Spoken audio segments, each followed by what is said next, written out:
Hello. In this segment, I'd like to talk about ending well. How does a mentoring journey end well? Now, some mentoring is informal and ad hoc. It's not part of some structured program. And that will continue as long as the two mentor-mentee or mentees want to meet. So there's no real clear ending for that. I'm talking more about the more formal kind of mentoring. And if you remember, in an earlier segment, we said that most formal mentoring programs have 4 stages. The first stage is to build a relationship between the mentor and the mentee. The second step actually is then for the mentor and mentee or mentees to decide about the details of the program. How often will you meet? What are the goals? What is expected by all parties involved? So you all thrash out and agree on how that mentoring journey is going to look like. The third stage, of course, is the mentoring journey itself.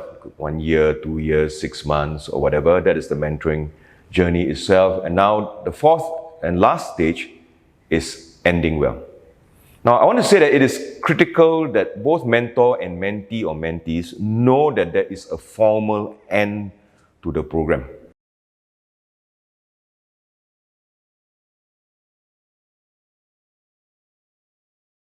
This is very important for a number of reasons. Number one, mainly so that there's no misunderstanding. Sometimes the mentee may wonder why the mentor no longer contacts me as often as before. Is it because he or she no longer cares for me or what? So no, we have already finished that part of the program. Or sometimes, rarely, the mentor may wonder why the mentee is not available, why isn't he responding to my calls? Well, it's because the mentoring program is over. And so the expectation for the mentee is finished. So this is very important, therefore, that everybody knows, okay, this is our last meeting or this program is over.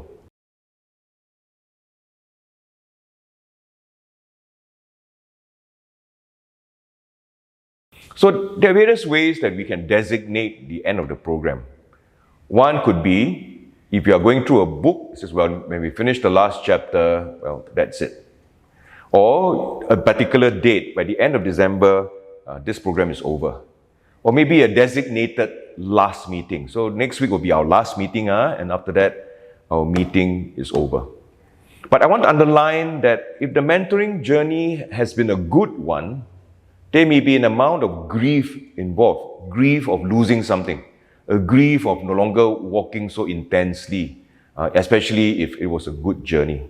So I think it is very good for the mentor to say, although the mentoring journey is over, we are still friends in Christ and we will still walk together where we can, but not with the regularity and the formality of the formal program. So that is clear. But it's not that I've rejected you or we are no longer friends in Christ. We will always be friends in Christ, but no longer in the context, the platform of a mentoring program.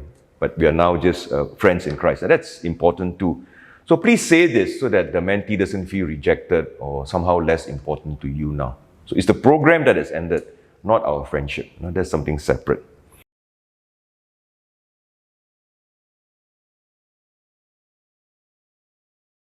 It's also good to have a formal last meeting.